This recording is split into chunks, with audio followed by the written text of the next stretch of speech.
warahmatullahi wabarakatuh. Perkenalkan, nama saya Siti Masrifah. Saya adalah pengajar di SD Negeri Argopeni mengampu mata pelajaran Pendidikan Agama Islam PAIBP. Saya adalah mahasiswa dalam jabatan di LPTK UIN Saisu Purwokerto. Saya mempersembahkan video pembelajaran yang saya laksanakan pada tanggal 9 Mei 2025. Selamat menyaksikan, semoga bermanfaat. Wassalamualaikum warahmatullahi wabarakatuh. Assalamualaikum warahmatullahi wabarakatuh. Waalaikumsalam warahmatullahi wabarakatuh.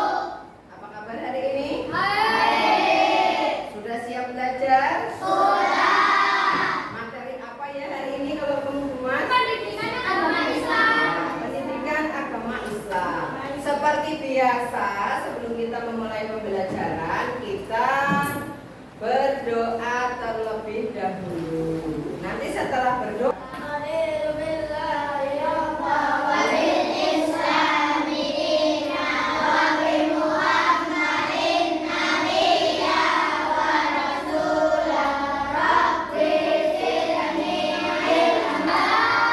Alia, kenapa Alia? Alia sakit, yang lain sehat semuanya ya. Alia tidak membawa alat tulis, buku, bawa semuanya ya, perlengkapannya. Nah,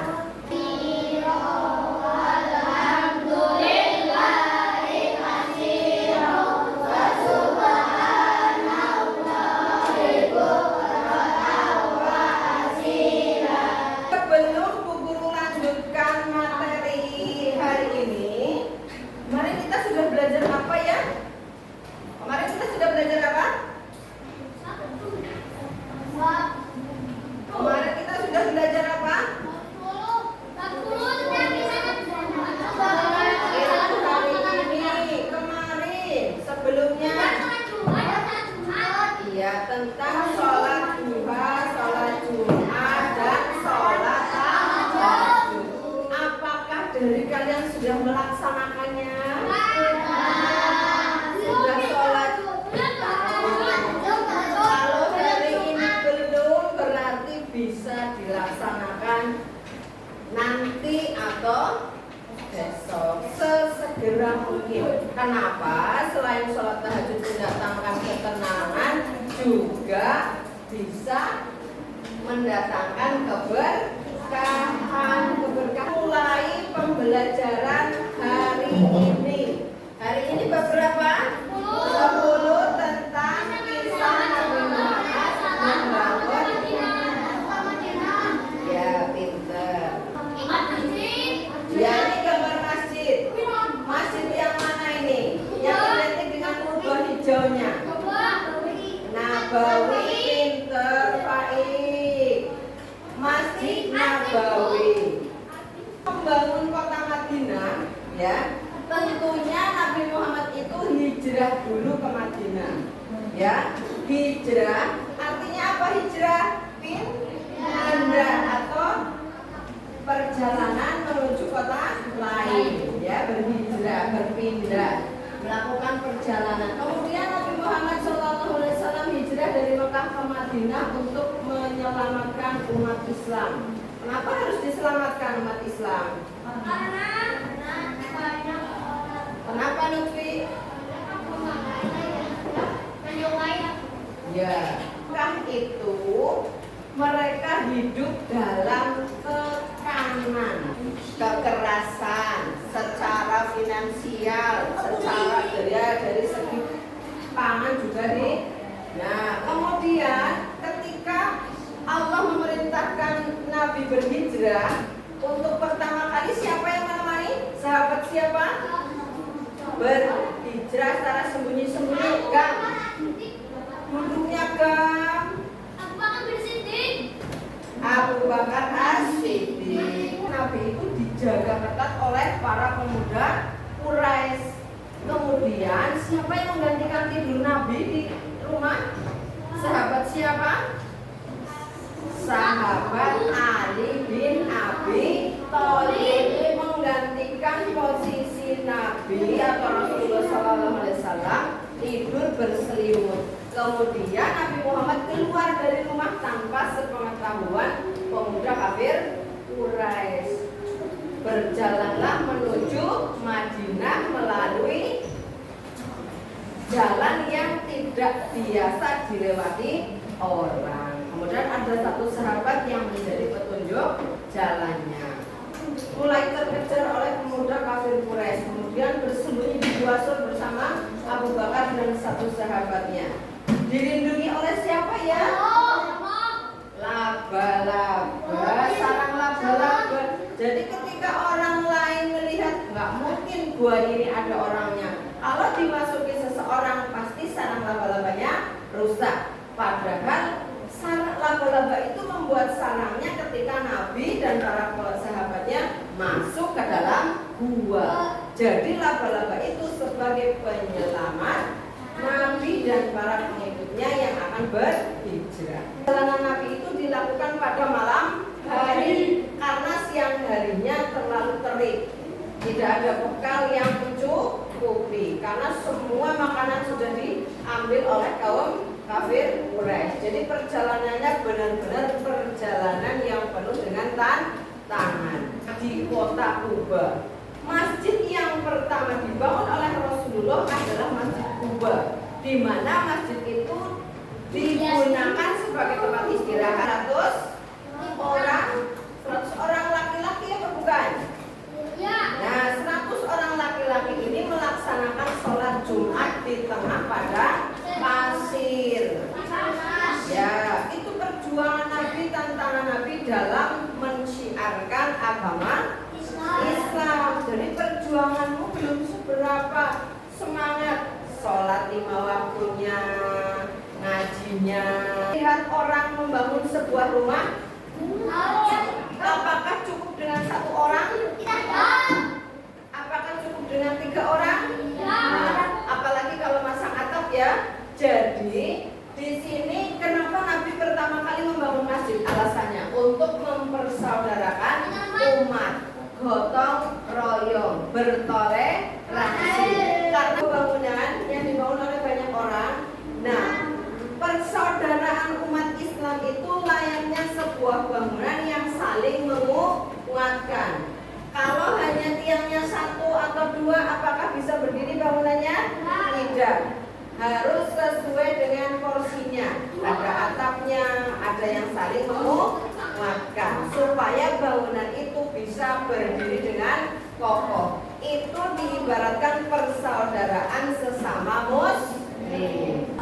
Umat singgah di Kuba dan membangun masjid, sedangkan Amir bin Fuhairah dan Abdullah bin Bagi mengikuti rombongannya. Tiba-tiba orang Yahudi ini berteriak kencang, saking tidak dapat menahan rasa histerisnya. Wahai kaum Arab, keluarlah! Orang yang kalian tunggu sudah datang. Kaum muslimin yang mendengar teriakan tersebut mereka dari rumah mereka sambil membawa senjata. Mereka menemui Rasulullah ke sekitar rombongan. Mereka tidak bisa mengenali sosok Rasul. Bahkan mereka mengira bahwa Abu Bakar yang mengetahui tentang dosa kaum Ansar melihat kedatangan Rasulullah dari arah kejauhan. Sepertinya aku melihat sosok yang ditunggu oleh kaum muslimin. Yakin kok pengajian hasil kan bocah yang Berikan alasannya, Dok. Lutfi. Terus. Peran masjid dalam masyarakat apa? Menjadi pusat dakwah pendidikan Islam, menyelesaikan permasalahan masyarakat, kemudian mempererat ukhuwah Islamiyah, belajar, bermusyawarah. Mengelilingi kota Madinah lalu berhenti di sebuah depan rumah kaum muslimin dan menanyakan itu kepada Mu'awad Alif. Hai apakah kamu tahu tanah ini yang berbeda sepertinya tanah ini milik Tuhan kita.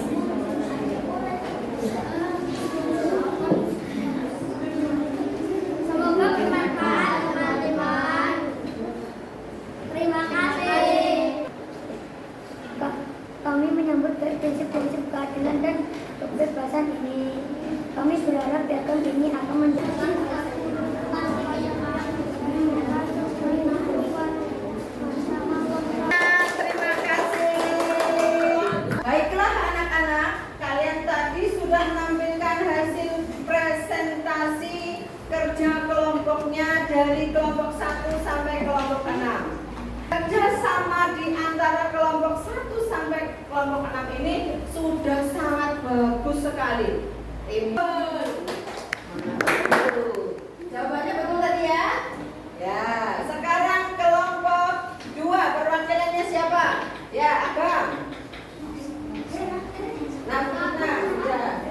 Apa nama masjid pertama yang dibangun Nabi Muhammad SAW dalam perjalanan Madinah? Coba kita cek jawabannya.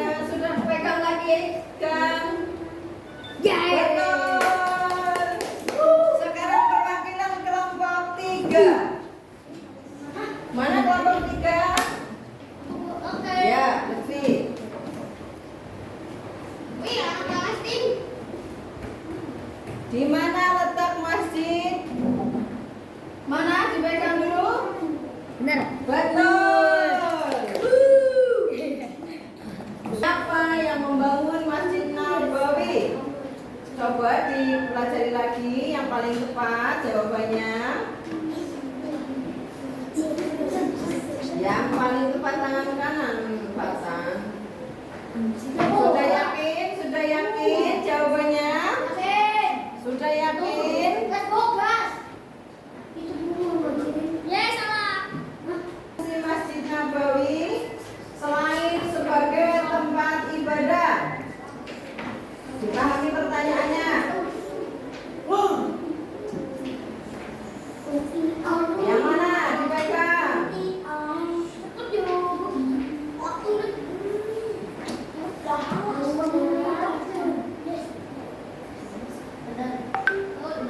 Betul. Jawaban Madinah disampaikan kelompoknya Alia. Apa? Betul. Mesti. Yang menyatukan itu membina ukhuwah Islamiyah. Jadi masjid itu awalnya digunakan untuk beribadah. Kemudian peradaban Islam dimulai dari sana. Mulai dari pengembangan ekonomi, kemudian keamanan dan pertahanannya. Yang masjid di zaman dahulu itu sebagai pusat peradaban Islam. Nah, setelah kita tahu fungsi masjid, maka kamu pernah melihat di Madinah itu ada beberapa kaum, ada kaum Khosraj, ada kaum Ansor, kaum Muhajirin. Kalau kaum Muhajirin itu kaum yang bagaimana? Kaum yang datang dari Mekah ke Madinah. Kalau kaum Ansor, kaum Muslim yang asli dari Madinah. Nah, begitu. Kemudian selain mempersaudarakan umat juga menggalang kerukunan antar umat. Nah, di situ ada perjanjian yang disebut dengan Piagam Madinah. Piagam yang mengatur hak dan kewajiban antara umat Islam. Jadi Muslim di Madinah itu tidak seperti di Mekah, teraniaya, mau makan susah, mau keluar kemana-mana juga merasa terancam. Di Madinah itu hidupnya sudah saling bertoleransi. Piagam Madinah inilah yang menjadikan Madinah sebagai negara. Si masjid yang ada di desamu apakah sesuai dengan fungsi masjid pada zaman Rasulullah? Nah, yang kamu lihat di masjidmu itu apa? Untuk tempat beribadah. Selain untuk tempat beribadah,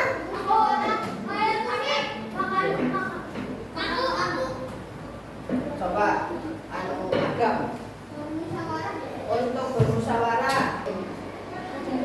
Terus, ya, bangun bersama seperti buka bersama ya. Oke, kita lanjut. Agam. Apakah pembangunan masjid itu penting? Penting. Untuk apa? Ya.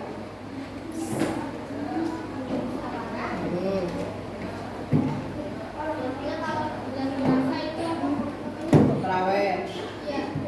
Untuk tadarus. Ya. Dari hasil kita belajar, coba apakah kalian benar-benar sudah mendapatkan hasil yang diinginkan sesuai yang diharapkan? Mari pahami semuanya. Nah, bisa. Sekarang kita sudah melewati pembelajaran dari awal sampai akhir dengan membangun kota Madinah menjadi sebuah negara, di mana di situ sudah didirikan seperti Darul Mistaq, kemudian untuk pertahanan bela negara, kemudian pemerintahannya sudah tertata administrasinya, dimulai dari membangun sebuah masjid, di mana pembangunan masjid itu menggambarkan apa? Kekuatan untuk saling menguatkan satu sama lain di antara sesama muslim dengan ukhuwah Islamiyah. Dan anak-anak hebat ini ternyata sudah sangat memahami kisah Nabi membangun kota Madinah. Nah, sekarang Bu Guru ingin kalian menceritakan fungsi masjid di desamu yang kalian ketahui. Ini nanti diwarnai, kemudian gambar awal ini silahkan kamu isi fungsi masjid di desamu, kemudian dipotong-potong ditempelkan di sini. Bisa dipahami? Ya.